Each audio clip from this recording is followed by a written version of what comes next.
क्रेडाई के अध्यक्ष मनोज मेघ हमारे साथ जुड़ गए हैं। बहुत स्वागत है मनोज जी आपका हमारे साथ इस खास चर्चा में जुड़ने के लिए। देखिए, निवेश की मध्य प्रदेश की बात यहाँ पर हो रही है, नवाचार की राह पर मध्य प्रदेश है और अब दावोस में मध्य प्रदेश की मौजूदगी है और मुख्यमंत्री डॉक्टर मोहन यादव के नेतृत्व में दावोस में जो WEF है उसमें मध्य प्रदेश की भागीदारी को आप कैसे देखते हैं मनोज जी? जनवरी फरवरी में हर साल स्विट्जरलैंड के दावोस में इस तरह का आयोजन होता है। लंबे समय से हमारे यहाँ के मुख्यमंत्री और जो हायर लीडरशिप है वो पार्टिसिपेट करती है, लेकिन अभी तक हमने देखा है कि बहुत ज्यादा कुछ हम हासिल करने की स्थिति में नहीं रहे हैं। हाल के दिनों में जब से टेक्नोलॉजिकल एडवांसमेंट हुए हैं, खास करके जो न्यूएज टेक्नोलॉजी है जिनको हम AI और क्वांटम कंप्यूटिंग बोलते हैं, तो इस तरफ फोकस बढ़ा है। और मध्य प्रदेश में और भारत में चूंकि टैलेंट पूल और बाकी स्थितियां बेहतर होने के कारण और अमेरिका और चाइना के बाद तीसरा सबसे बड़ा जो है यूजर बेस के मामले में भी हम बाकियों से आगे हैं। और जिस प्रकार की विविधता हमारे राज्यों में और भाषाओं में, बोलियों में और सभी चीजों में है, यहाँ बहुत ज्यादा स्कोप बनता है आर्टिफिशियल इंटेलिजेंस पे काम करने का। और क्वांटम कंप्यूटिंग तो खास करके हमारी ज्ञान परंपरा से जुड़ती है, भारतीय ज्ञान परंपरा से, और अंततः इंडिया में ही लैंड करेगी, तो हमारा दायित्व बढ़ जाता है। सबसे पहली जरूरत है कि सरकार हमारे प्रदेश में जो है वो इसके लिए प्रॉपर फिजिकल इंफ्रास्ट्रक्चर डेवलप करे, जिस पे काम कर रही है। आप जानते हैं भोपाल में नॉलेज एंड AI सिटी 3700 एकड़ में सरकार ने अनाउंस की है। आज का ताजा विषय ये है कि आज सुबह ही BDA ने इस पे जो EOI जारी की थी, इस पे पहली फॉलोअप मीटिंग हुई है। मुझे उसमें शामिल होने का सौभाग्य मिला है और इसी महीने RFP जारी हो सकती है। काफी टाउन प्लानर्स और AI और स्टार्टअप इंस्टीट्यूशंस ने और नॉलेज इंस्टीट्यूशन ने इसमें हिस्सा लिया है। अब इंफ्रास्ट्रक्चर तैयार हो जाए, कोई 2-3 बड़े एंकर आ जाए, एनर्जी, पानी, मोबिलिटी, फाइबर, ये जो बेसिक चीजें इस तरह की टेक्नोलॉजीज में लगती हैं, उनकी व्यवस्था तेजी से बने। हमारे यहाँ मध्य प्रदेश में सबसे ज्यादा जरूरत पड़ेगी फंड की। हम फंड के मामले में बाकी राज्यों से पीछे हैं। हमें इस तरफ ज्यादा तैयारी करनी पड़ेगी। इसके लिए हम अगर कोई दुनिया का बड़ा एंकर ढूंढ पाए और उनको बेनिफिट्स या इंसेंटिव ऑफर कर पाए, तो ये विन विन सिचुएशन मिलेगी। हमने ये रिक्वेस्ट भी आज ऑन रिकॉर्ड प्लेस की है मीटिंग में। हम अपेक्षा करते हैं कि चूंकि भोपाल 84 के बाद से बहुत तेजी से पिछड़ गया, हम IT के रेवोल्यूशन को भी भुला नहीं पाए और उस सदमे से बाहर निकलते निकलते बाकी स्टेट और बाकी जो बड़े कैपिटल बड़े हो गए, हमें भी उनसे आगे निकलने की जरूरत है। इस ओर हमें बाकियों से कई गुना तेजी से प्रयास करने पड़ेंगे। सरकार इस ओर काम करती हुई दिख रही है और सिर्फ सरकार के करने से नहीं होगा, सभी को मिलकर इस तरफ प्रयास करने पड़ेंगे और माहौल बनाना पड़ेगा। मुख्यमंत्री जी वहाँ गए हैं, हमें उम्मीद है कि वो कुछ बड़े एंकर से बात करेंगे और इस ओर तेजी से बिल्कुल बिल्कुल। काम। मनोज जी, प्रतिनिधि मंडल मध्य प्रदेश से जो है उसका मुख्य फोकस यहाँ पर बताया जा रहा है एनर्जी। सबसे पहले एनर्जी की बात करेंगे तो उनका मुख्य फोकस है ग्रीन एनर्जी और सोलर एनर्जी पर, आर्टिफिशियल इंटेलिजेंस पर है, ऑटोमोटिव पर है, फूड प्रोसेसिंग, लॉजिस्टिक्स, इन सब को लेकर उनका मुख्य फोकस है। तो मध्य प्रदेश इसके लिए पूरी तरह से फिट है?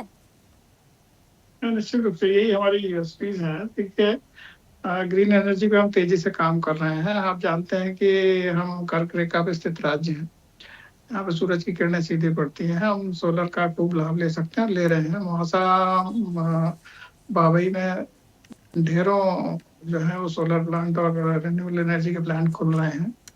रीवा में सबसे बड़ा प्लांट खुला ही है। ये सब चीजें जो एनर्जी है, वो जो आज की टेक्नोलॉजी है, जो AI कंप्यूटर, उसके लिए सबसे बेसिक रिक्वायरमेंट है एनर्जी और पानी। इसके अलावा जो लॉजिस्टिक है वो चूंकि हम मध्य में स्थित है, तो उसका लाभ तो हमें लेनी चाहिए। हालांकि इसके लिए हम लेट हुए हैं, नागपुर इसको लीड कर गया है काफी दशकों से, लेकिन अब हमें इस तरफ भी प्रयास करने चाहिए। तो AI तो चूंकि दुनिया भर में सब इसके पीछे लगे हुए हैं, जो इसको ठीक से एंकर कर ले जाएगा, ठीक से इस पे आगे निकल जाएगा। आने वाले दिनों में राज वही प्रदेश करेगा या वही शहर करेगा। आप देखें कि विशाखापट्टनम, बेंगलोर, मुंबई, सब ये लाखों बिलियन डॉलर के इन्वेस्टमेंट ऑलरेडी ले आए हैं बड़े एंकर्स, गूगल जैसे या माइक्रोसॉफ्ट जैसे एंकर्स पे वहाँ आ गए, काम कर रहे हैं। हमको भी इसी स्केल पे काम करना पड़ेगा अगर हमको आगे निकलेंगे। क्वालिटी जॉब्स और पेइंग जॉब्स तो यहीं से निकलेंगी। तो ये प्रयास अच्छे हैं, तैयारी काफी हो चुकी है स्टेट की तरफ से इतने दिनों में। खास करके ये जो नई सरकार आई है तब से ये तेजी से इन्वेस्टमेंट के लिए काम कर रही है। हालांकि कितना मल्टीप्लाइज हो पा रहा है ये अभी रिकॉर्ड पे देखना बाकी है और जमीन पे उतरना बाकी है, लेकिन निश्चित रूप से प्रयास तो करने ही पड़ेंगे। 29 स्टेट है, सभी स्टेट के जो मुख्यमंत्री हैं वो सीईओ जैसे एक्ट कर रहे हैं, ये तो बहुत अच्छे संकेत है किसी भी कॉम्पिटिटिव स्टेट्स के लिए। और जो तेजी से और अच्छे से जो ब्यूरोक्रेसी काम करेगी वो निश्चित ही इन्वेस्टमेंट अट्रैक्ट करने में कामयाब होगी। और हम सिर्फ शुभकामनाएं और हमारे स्तर के जो प्रयास है वो वही कर सकते हैं। बिल्कुल बिल्कुल। मनोज जी, अगर हम बात करें कि आईटी, एआई, ग्रीन एनर्जी और फूड प्रोसेसिंग, अगर इसमें 1000 करोड़ का अगर निवेश संभव है, मान लीजिए आ जाता है, तो एमपी को उद्योग प्रधान अर्थव्यवस्था बनाने की दिशा में ये तो बहुत बड़ी छलांग हो जाएगी। ये तो अगर ऐसा हो जाता है। 1000 करोड़ आज के टाइम में 1000 करोड़ बहुत छोटा फंड है मैम। जैसा हमारी साथी पैनलिस्ट कह रही हैं कि रिसर्च के ऊपर काम करने की जरूरत है। प्राइवेट प्लेयर्स भी रिसर्च पे पैसा नहीं लगाते हैं, सरकार तो लगाती ही नहीं है। अभी बीच में हाल ही में 2-3 महीने पहले प्रधानमंत्री जी ने मतलब बीच सेशन में करीब 1 लाख करोड़ रुपए सैंक्शन किए हैं रिसर्च के लिए। ये बहुत पहले से हुआ होने चाहिए था और ये बढ़ाए जाने चाहिए, क्योंकि रिसर्च के बिना जो है आप बहुत बड़ी चीजें हासिल नहीं करते थे। आज के इंटेलिजेंस के जमाने में रिसर्च पे अगर पैसा नहीं लगेगा तो हम आगे बढ़ने में पीछे रह ही जाएंगे। और जहाँ तक 1000 करोड़ रुपए की बात है, अगर फूड प्रोसेसिंग में चूंकि हम एग्री बेस्ड स्टेट है उसमें आता है तो कुछ लाभ होता हुआ दिखता है। अदरवाइज अब तो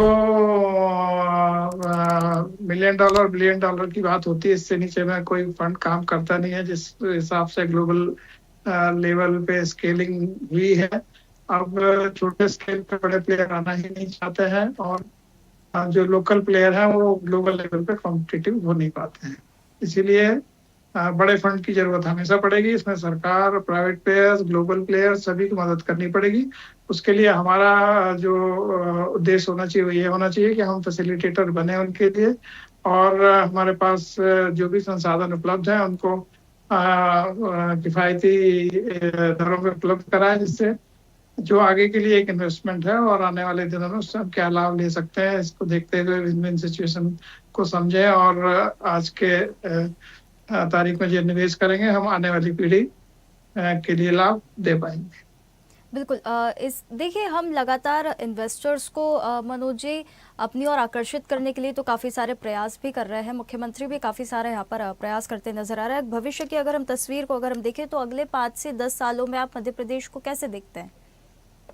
नहीं, मध्य प्रदेश का भविष्य उज्जवल है। देखिए, जो राज्य पीछे रह गए हैं, आखिर में जहाँ वैक्यूम है वहीं पे सबसे ज्यादा काम होते हुए दिखेगा, वहीं सबसे ज्यादा मेहनत भी जो है सरकार भी करती हुई दिखेगी, प्राइवेट प्लेयर भी करते हुए दिखेंगे, वहीं ज्यादा इंसेंटिव्स भी आपको मिल पाएंगे।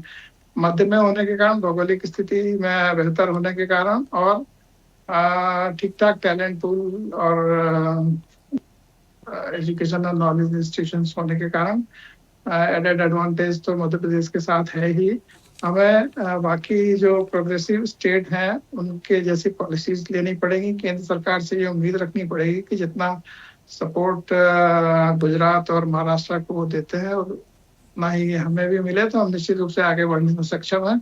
हम कहीं ना कहीं इस मामले में पीछे रह जाते हैं। हमारा वो पॉलिटिकल विल हो या अन्य तरह की लीडरशिप जो है वो केंद्र से और ग्लोबल लेवल पे बहुत फंड ला पाने में या प्रायोरिटी राज्य को दिला पाने में बहुत ज्यादा अभी तक कामयाब नहीं है। इस तरफ केंद्र सरकार को स्वयं संज्ञान लेकर काम करना चाहिए कि जो राज्य कमजोर होते हैं उनको निश्चित रूप से ज्यादा ध्यान देने की जरूरत होती है। बिल्कुल।